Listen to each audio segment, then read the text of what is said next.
최근 서울의 한 조산원에서 응급처치를 제때 하지 않아 신생아가 심각한 뇌손상을 입게 됐다는 보도 전해드렸는데요. 문제는 이 피해 사례가 한둘이 아니라는 겁니다. 13년 전 같은 조산원에서 태어난 한 아이는 뇌병변 1급 장애를 진단받았는데 중1이 된 지금 눈 뜨는 것 말고는 할 수 있는 게 없는 상태입니다. 김다연 기자가 보도합니다. 14살 나은 양은 태어나고 반년 만에 뇌병변 1급 장애를 진단받았습니다. 부모 도움 없이는 제대로 움직이지 못해 하루 대부분은 휠체어에 앉아 있거나 누워 있습니다. 밥은 배에 연결된 관을 통해 먹습니다. 일반 학교를 다닐 수가 없어요. 왜냐면 사실 잠밖에 안 자는 애라 가서 이제 물리치료도 하고 무슨 이제 교육도 있는데 이제 얘는 사실은 자극을 받는 거죠. 시각적 자극이나 청각적 자극이나 아니면 감각. 딸을 볼 때마다 부모는 13년 전 조산원 출산 당시가 떠오릅니다. 검붉은 몸을 축 늘어뜨린 채 나온 딸. 울음소리마저 내지 못할 정도였는데 원장은 엉뚱하게도 아기 발가락을 바늘로 찌르거나 몸을 접었다 폈다 했을 뿐입니다. 1시간 만에 겨우 옮겨진 병원에선 뇌 손상이 심각해 마음의 준비를 해야겠다는 말까지 들었습니다.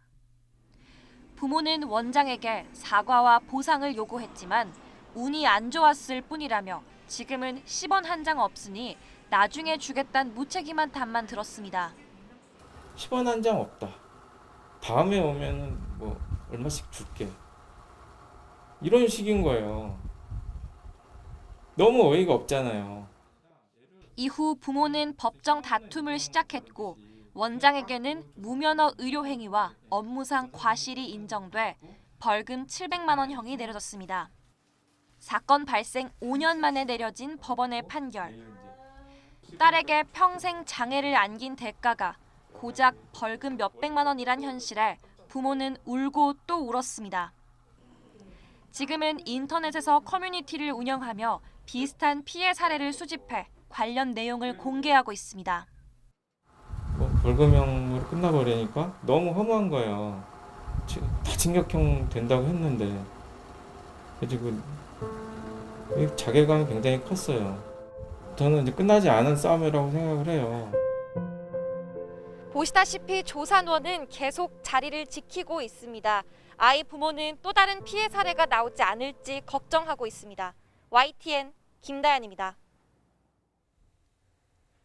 나은 양 말고도 해당 조산원의 잘못된 처치로 피해를 입은 사례는 많습니다. 반복된 의료사고와 법원의 유죄 판결에도 원장은 버젓이 영업을 해왔는데요.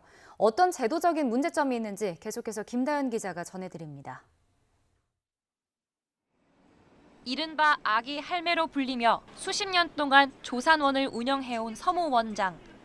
여러 차례 신생아 의료사고로 유죄 판결을 받은 적도 있지만 처벌 수위는 벌금형이었습니다. 이후 영업을 이어가면서 지난 3월 또 다른 피해 사례가 나온 겁니다. 느슨한 법망이 문제로 꼽힙니다. 현행법상 의료인의 면허는 의료법 위반과 형법상 사기, 허위 진단서 작성, 업무상 비밀 누설로 금고 이상의 형을 선고받았을 때 취소됩니다. 하지만 의료사고의 경우 대부분 업무상 과실치사상으로만 처벌을 받아왔습니다. 면허 취소는 흔치 않습니다. 아니면 중대한 과실로 이렇게 어처구니 없는 실수로 사람 생명을 이렇게 침해하는 경우 그런 케이스는 좀 면허에 어떤 형태로든 영향을 줘야 된다. 그런 생각이 일반적인 국민들의 생각일 텐데 제도적 허점은 또 있습니다. 의료법을 보면 조산원을 개설할 때 지도의사를 두도록 규정하고 있지만 조산사가 경험에 의존해 무차별 처치를 남발해도 사전에 막을 방법이 딱히 없습니다. 그 조산사들이 산부인과 상과 의사의 어떤 감독이나 조언을 받지 않고 본인이 단독으로 그런 분만을 경험에 의존해가지고 한다 하는 그거는 의학적인 측면에서 본인이 하지 말아야 되는 거예요. 조산원은 허가제가 아닌 신고제로 운영돼 비교적 진입 장벽이 낮습니다. 반면 당국의 관리 감독은 허술합니다. 조산원이 운영되는 취지에는 충분히 공감을 하는데 개설이 굉장히 쉬운 반면에 그 운영에 따르는 그 관리 시스템이 의료기관처럼 완벽하게 갖춰 있지를 못하다. 지도 감독의 어떤 그 강화가 필요하다 이렇게 봅니다. 의료 개입 최소화로 산모의 정서적 안정을 꾀한다는 조산원.